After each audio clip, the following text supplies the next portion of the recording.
Hi, and welcome back to the online KidSpace Planetarium. As you know, my name is Kate, and I'm your guide for our edition of Night Skies this week.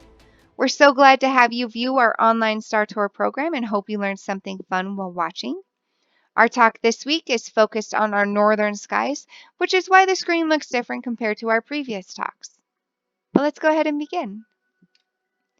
As always, down along the bottom left of our screen, you can see that we are in Westminster, Colorado.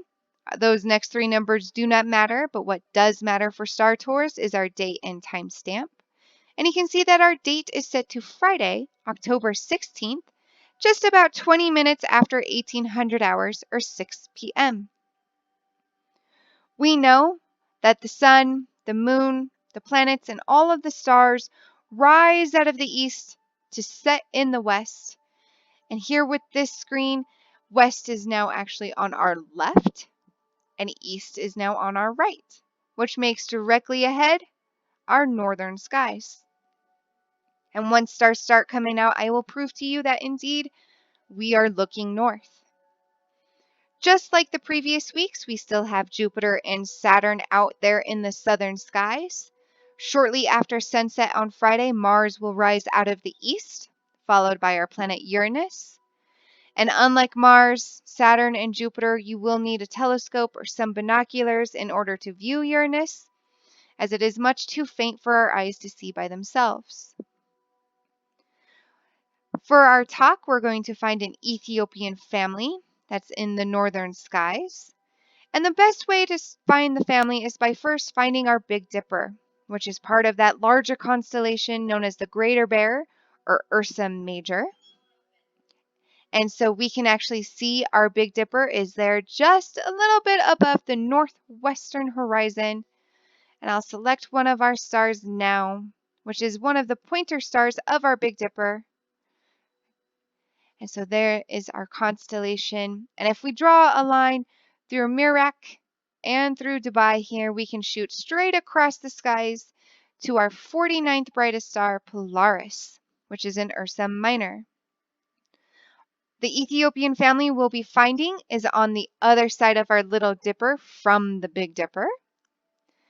And to start, we need to find a number 3 in our sky that lays along our Milky Way, which is that little hazy object you see kind of stretching from the northeast up through our screen. I'll select one of our stars now in the number 3 here. This number 3 is actually known as Queen Cassiopeia or Queen Cassiopeia, the vain queen of Ethiopia. You can see her there with a mirror.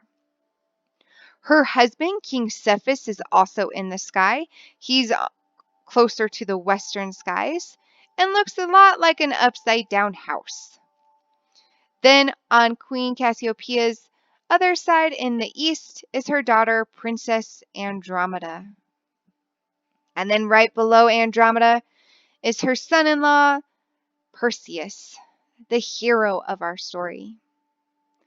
Their story goes is that Queen Cassiopeia, being vain, would brag that her daughter Andromeda was by far the most beautiful woman of all the land, and one day even claimed Andromeda was far more beautiful than all of the goddesses on Mount Olympus, which is a no-no.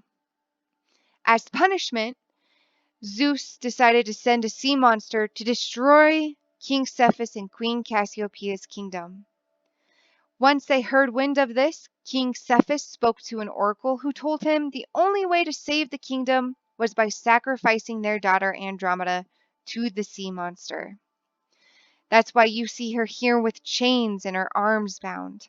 She was tied to a boulder to wait for the sea monster.